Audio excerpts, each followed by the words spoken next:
Rappler CEO Maria Ressa crying foul over her arrest for cyber libel. She calls it an attack on press freedom. But the president's men deny this and say Ressa should stop the drama and rhetoric. Welcome to On the Record. I'm Ruth Cabal. It's unbelievable that this can happen in a democracy. If they wanted to scare me, this isn't the way to scare me. Follow the rule of law. I will pay more bail than Imelda Marcos.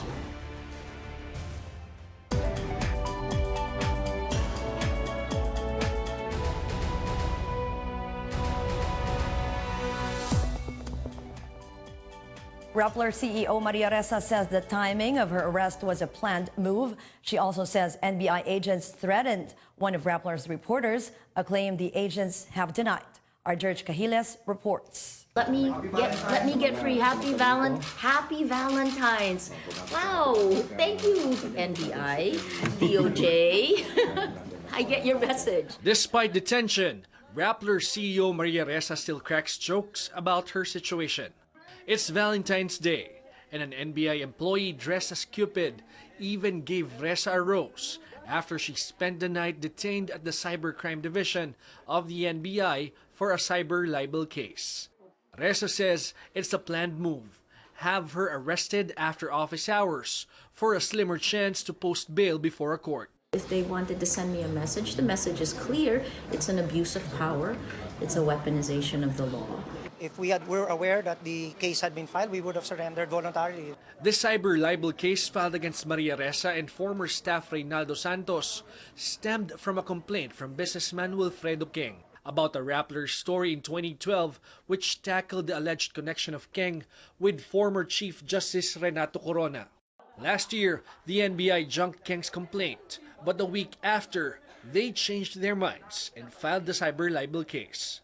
The Justice Department filed the case on February 6th, and on Tuesday, the Manila Regional Trial Court Branch 46 issued an arrest warrant against Ressa and Santos.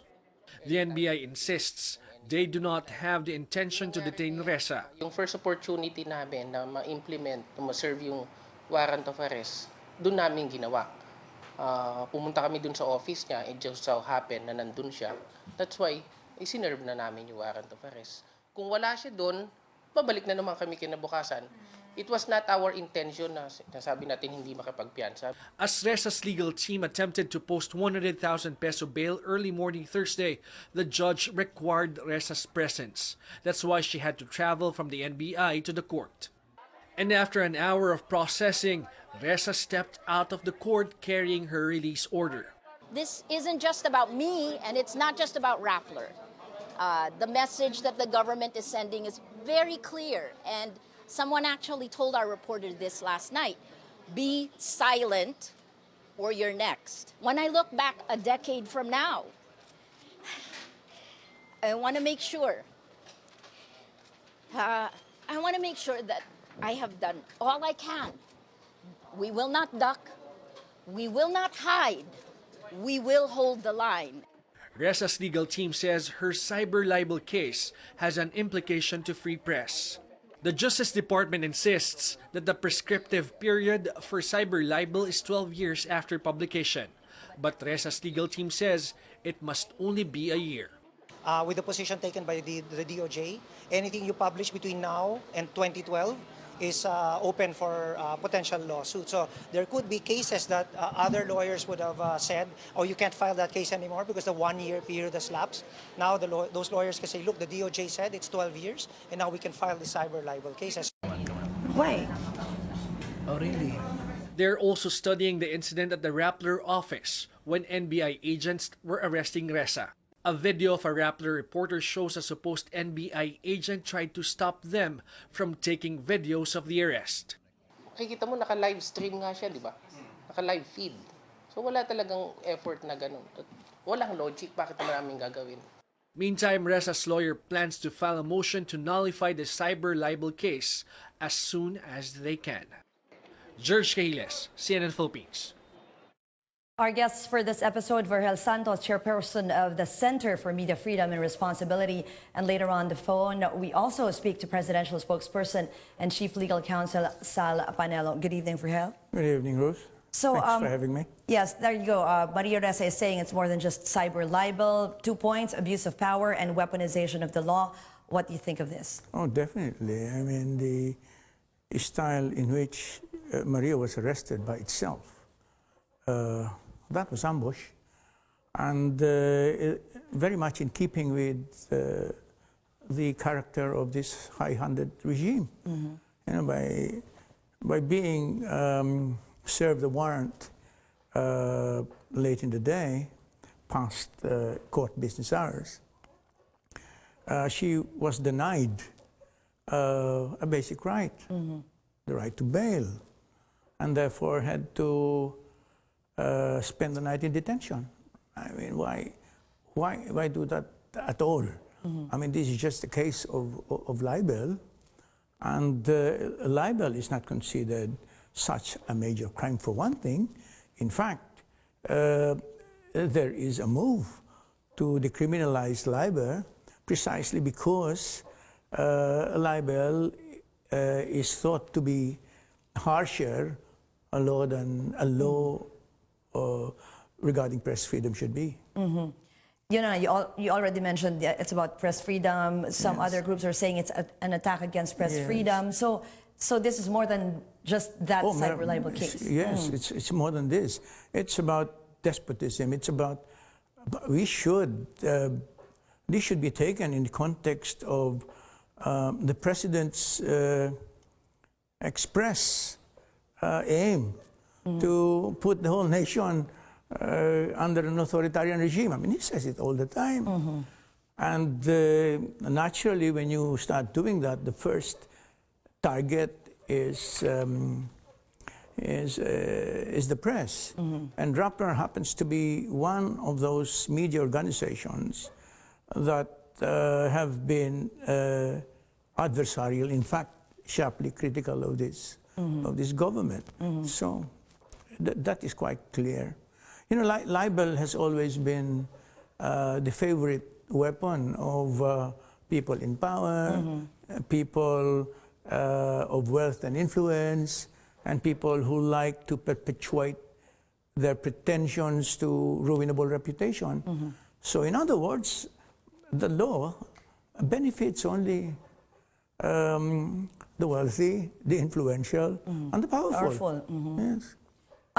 Incidentally, we already have on the line Secretary Panelo, and we would like to address some of the concerns raised by Maria Ressa. Secretary Panelo, good evening. Good evening, good evening. Yes, sir. Earlier, Maria Ressa had statements that her arrest was like showing an abuse of power and weaponization of the law. And we also have in the studio CMFR, and they're saying it has the markings of an authoritarian regime. Your reaction, sir? First, let's discuss the facts first. First, the complainant is a private citizen. All right? The state has nothing to do with the complaint. That's number one. Number two, she complains that the NBI dismissed the case. But the problem with that argument is that the NBI is not the final authority to dismiss a case. It's the DOJ. So when it dismisses the case and DOJ finds probable cause, it can restart the investigation. Number three, after finding probable cause, it was filed with the court. And under the Constitution, the presiding judge has to personally go over the case and decide whether there is probable cause or not. And the court finds probable cause. Now she says the rule of law should be observed. Exactly. That is why she's charged, because the rule of law is being observed. There is a charge, there is a preliminary investigation, and the court finds probable cause. She says there should be a rule of law. Correct. That is why a warrant of arrest was issued by the court. That's the rule of law. She says there should be a rule of law. Yes, precisely. She's now on provisional bail. That is the rule of law. Now she says that there is abuse of power and weaponization of law. She's the one abusing her right of expression. as far as the charge is concerned, she has libeled an individual. And the law says if you commit a crime, somebody charges you, then there should be preliminary investigation, whether or not you committed the crime. And ultimately, the court will decide on that. So how can there be abuse of power? When she was arrested, from the time she was arrested in her office, she was smiling up to the NBI, and then she was attacking the government and claiming that there was an abuse of power and all that. She says there's a chilling effect. She doesn't look it. She says there is an intimidation. She doesn't look it. She's enjoying everything. She's in fact using it to attack the government. Absolutely, there is no connection whatsoever between her being charged and the freedom of expression. Now, another thing. You must remember that the president has been the subject of so many libelous statements, libelous articles coming from senators, congressmen, and other individuals, including commentators. But he has never filed any case against them of libel. How much more with a private citizen doing that? It has nothing to do with it. The government has nothing to do with it. So, I think Maria, who happens to be a good friend also, in a way, so we've known each other for years, is making a mountain out of a molehill. Okay, Secretary, kasi ang sinasabi, di ba, yung may mga questions about the timing and then the legal basis, but you said nga there's probable cause. And parang ang nangyayari ay nasi-single out ang Rappler because there were also tax evasion charges filed against them because Rappler is one of the strongest. Discuss natin yun, Ruth. Okay. Sabi niya, dapat daw, bakit naman daw ini-execute yung warrant of arrest after office hours?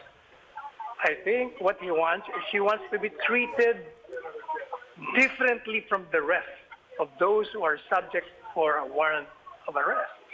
Gusto niya, yung ibang taong ordinaryo, pwedeng arrestuin, pero siya hindi po pwede. Eh kung merong warrant of arrest, and the warrant of arrest says, a police officer is directed to arrest the subject of a warrant anytime and immediately thereafter. Alam mo ang bawal, yung mag-i-issue ka ng warrant at isi-serve mo ng Sabado or Linggo. Kasi wala ngang court. Pero ito naman it was issued on a weekday. So pwede siya mag-file. Di ba? In fact, nag-file nga siya, kaya nga may rule of law Na hindi tinanggap po kagabi. Rule of law. Huh? Hindi po siya tinanggap kagabi doon sa night court, di ba po, when she was trying to file for... Bakit daw hindi siya tinanggap? There were several other reasons presented last night, but ang sinasabi lang is that, is this like the Rappler being singled out because they're one of the strongest critics of the government? Oo, hindi totoo yan. Alam mo, ang problema kasi ginagamit niya yung pagka-periodista niya. Tapos sasabihin niya, pag ganyan ang magiging argumento mo, ay wala na pala tayong, hindi na pala ubre yung mga batas natin sa mga periodista pag gagamitin nila yung kapangyarihan nila ng lakas ng kanilang pagsulat o the power of the pen. Yun ang tinatawag na abuse of power. That is weaponization of the law tinatawag kasi under the law you have the right to express yourself. Ito ginagamit mo ngayon against certain people and government even. Tapos pag dinimanda ka, magre-reklamo ka. Hindi naman po pwede yun. Eh kung ako siya, hindi ba sa atin, because I am also a mass media man, di ba? And sa atin, it's a badge of honor when you are sued with libel. Why? Kasi lumalabas, magaling ka. Kaya nga hindi ba sinasabi na as many libels you face, o lalong marami kang badges of honor. Lalo na kung manalo ka. So, dapat nga natutuwa siya. In fact, sa tingin ko nga natutuwa siya. She's in fact enjoying it. Okay, Secretary Panelo, we'll get back to you. We'll continue our discussion after break. This is On the Record on CNN Philippines.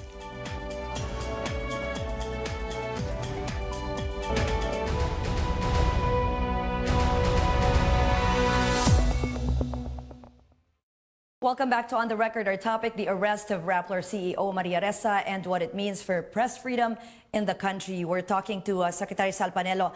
He was stressing that the rule of the law was followed, there was no abuse of power, and wala raw koneksyon yung kaso ni Maria Ressa to yung sinasabing attack on press freedom. Verhel. First, rule of law is not a simple process. If you tell me that the process has been followed and it does not necessarily follows that the rule of law has been followed, that's a very feeble picture of the rule of law. Now, it seems to me that Mr. Panelo is trying to give the impression that that Maria is calm thanks to probably the niceness or the benignness of the government. It is not. Please give Maria the credit for staying calm under this kind of fire. And another thing is that, you know, Mr. Panelo has been, the things that Mr. Panelo left out are even more significant than the things that he kept in. One, Mr. Duterte has repeatedly expressed open contempt for Rappler and Maria. That's a fact.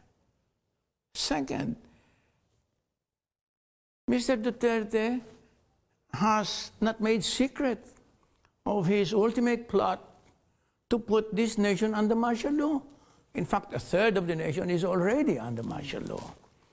Third, please understand that Maria Ressa, by her stature as a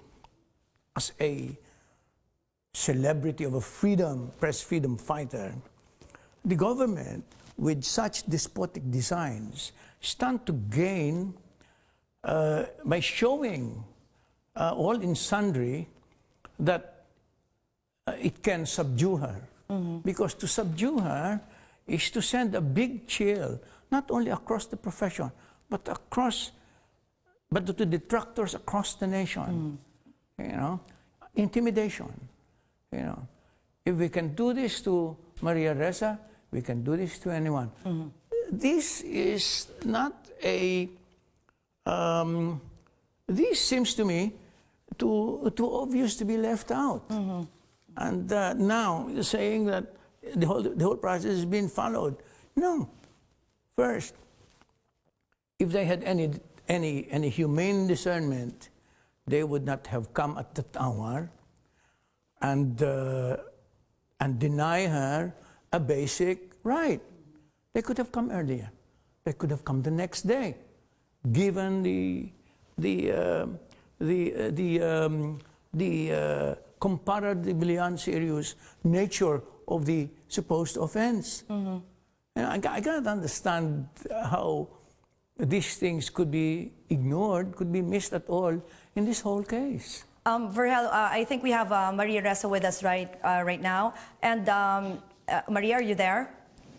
Yeah, I'm with you, Ruth. Okay. Hi, Verhel. Hi, Maria. Maria, we were talking with Secretary Panelo earlier, and he was addressing yung sinabi mo nga na what happened to you was an abuse of power and weaponization of the law. Of course, si Secretary Panelo is saying there was no abuse of power, legal processes were followed, and sabi pa nga niya, you wanted to be treated differently daw kasi. I'm sorry, actions speak louder than words. In the last 2 months, I've posted bail 6 times. And these cases are not, they're ludicrous to begin with. If you look at this one where I was actually arrested and detained, it's for a story we published 7 years ago. And the cybercrime law, which we allegedly violated, wasn't even enforced, and it was enacted several months later. And I think the most important thing is that the NBI itself, its lawyers, threw this case out, and then it magically appeared again under the Department of Justice. I think, you know, actions speak louder than words. Okay, we have Secretary Panelo. Sir? Yes, Ruth. As Yes, I sir. said, Maria, when the NBI dismissed that case, NBI is not the final authority. Perhaps the private complainant who sued you asked for a reconsideration, went to DOJ. Because the proper venue for your case is the Department of Justice and not the NBI. NBI will only make some preliminary investigations. It's in their option to file a case or not. But the private complainant can go to DOJ and seek reconsideration of whatever decision of the NBI. Because the final authority would be the Department of Justice. That's what happened to you. So there was a preliminary investigation. The prosecutor found probable cause. That is why you were charged in court. And then the court, again, under the Constitution, the judge will have to personally evaluate it if there is probable cause. And he found it. You must remember, Maria, that the complainant is a private person. I don't even think the president knows this person. And it happened before the time of the president. Maria? Yes. Yes, Ruth. You should be arguing against the private complainant, not us. We don't have anything to do with it. It's the duty of the DOJ to find probable cause. It's the duty of the judge to find probable cause, and it's the duty of the court to try the case of the marriage. Secretary Panelo, you are entitled to your opinion, and as a powerful cabinet secretary, you have the ability to not just have a megaphone to say it. I disagree, and I have as much right to actually say that and to fight for my rights.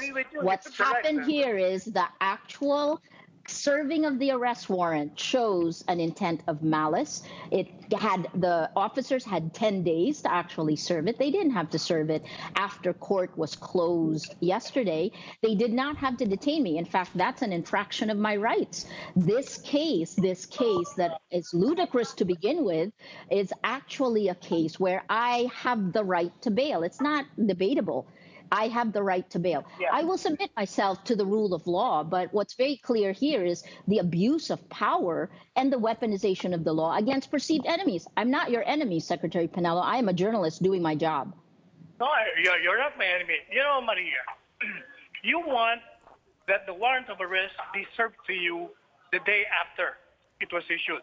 You want to be treated differently from the rest of people subject of a warrant of arrest.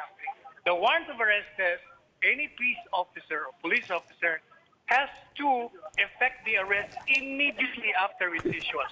Now you want to be treated differently. That cannot be done, Maria. The law is no respecter of social standards. Whether you're powerful or not, when there is a warrant of arrest, it has to be served to you. What is prohibited is if it is being served to you on a Saturday. Then I will agree with you. I am just pointing out all of the anomalous parts of this arrest warrant. It did not include bail. It did not include the information sheet. It was delivered in a way that was meant to keep me detained inside the NBI. If you wanted to show me the power of the government, thank you. I do know the power of government. I show you respect as a cabinet secretary. I demand the same respect as a citizen of this country and as a journalist holding power. Maria, you're citing certain irregularities which are not irregularities. You say that there is no stated recommended bail. That is not required. Secretary Panelo, I would suggest, no. Let me take this in I allow you to finish. I think Give me the courtesy. Let me finish what I'm saying. It's the court that will determine the bail. Only the prosecutor recommends. But if he recommends, but the court doesn't want, then the court will set it. So there is no irregularity. Answer all that. You're complaining of irregularity. That is not an irregularity. It was served to you in accordance with law. Again, I'll point out that underneath the law, under the Constitution and this country's laws, the judge in the only open night court had jurisdiction to accept the bail, which we were ready to post 2 hours before the court closed. The fact that it was not granted bail and detained overnight. Why were you not granted bail? Did the court tell you anything about it? Okay. Sorry, garbled. Did the court tell you why your bail wasn't being granted? I can't hear. Okay, Maria, can we just go back to what you were saying earlier, that overall you're looking at this as like an attack on press? Ruth, Yes, this yes, sir. is very important because she's complaining about that being granted bail. I want to know what the court said in denying bail, or she wasn't given a. Why was she not given bail? What was the reason of the court? The court said, Secretary Panelo, I'm more than willing to talk to you and have our lawyers say it, but what our lawyers tell us is that there was no information sheet. No, Maria, I want Mr. to know Secretary? why the court did not grant you bail. Because Sure. Why did the court did not grant you bail? What did it say? Our lawyers were told they needed the information sheet, which was not attached to the warrant. Part of the reason the Philippine Daily Inquirer, thought that this was a non-bailable charge was precisely because there was no mention of bail on the actual arrest warrant, which is also irregular. Maria, then something is wrong with the way your lawyer handled your case. Because your lawyers could have argued to the court, Your Honor, our client is entitled to bail. It's the court that will determine the amount of bail that we will post. Okay.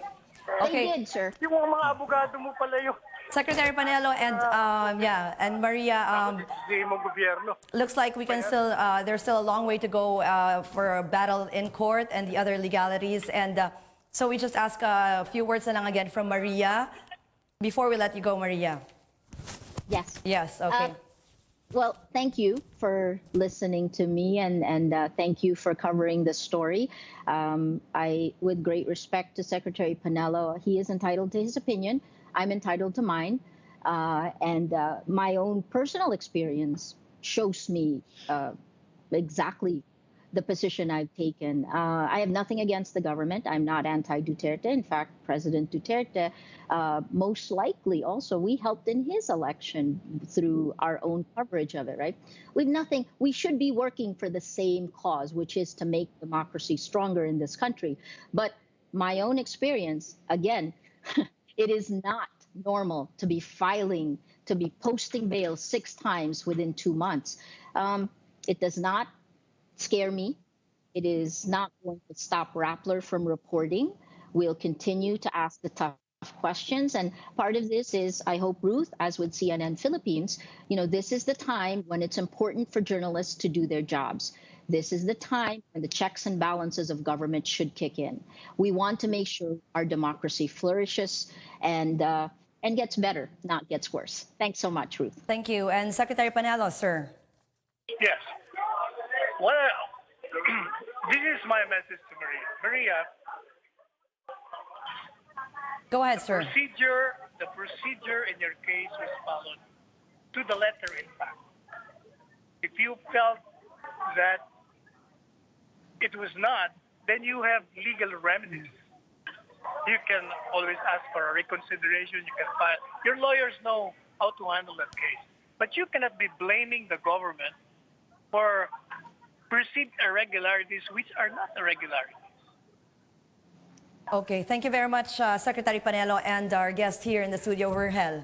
Well, it seems to me that all we're getting from Mr. Panelo either insignificant or puerile points. For instance, he keeps insisting on process and procedures and things like that. I mean, as I've said, the rule of law is not about simply procedures. In fact,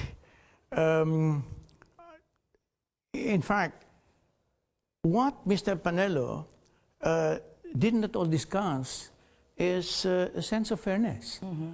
I mean, why focus on processes? I mean, we don't care about processes in this case. I mean, they're easily straightened out, but not fairness. Another point is that Panelo makes a big thing of the accuser being a private person. Mm-hmm. Again, it's a very puerile point. It just happens that Mr. Duterte and this private person have very clearly found common cause. Mm-hmm. Mm-hmm. No, they both don't like Rappler and Maria. I mean, this is clear enough. And then the last one is that I keep saying that this case should be viewed within a larger picture, and that larger picture, God help us, is the quality of justice in this country. If you have people who have been put in jail over credible process and then let out arbitrarily, you have a problem. Okay. Thank you very much, Verhel. And that's On the Record this week. Thanks for watching. I'm Ruth Cabal.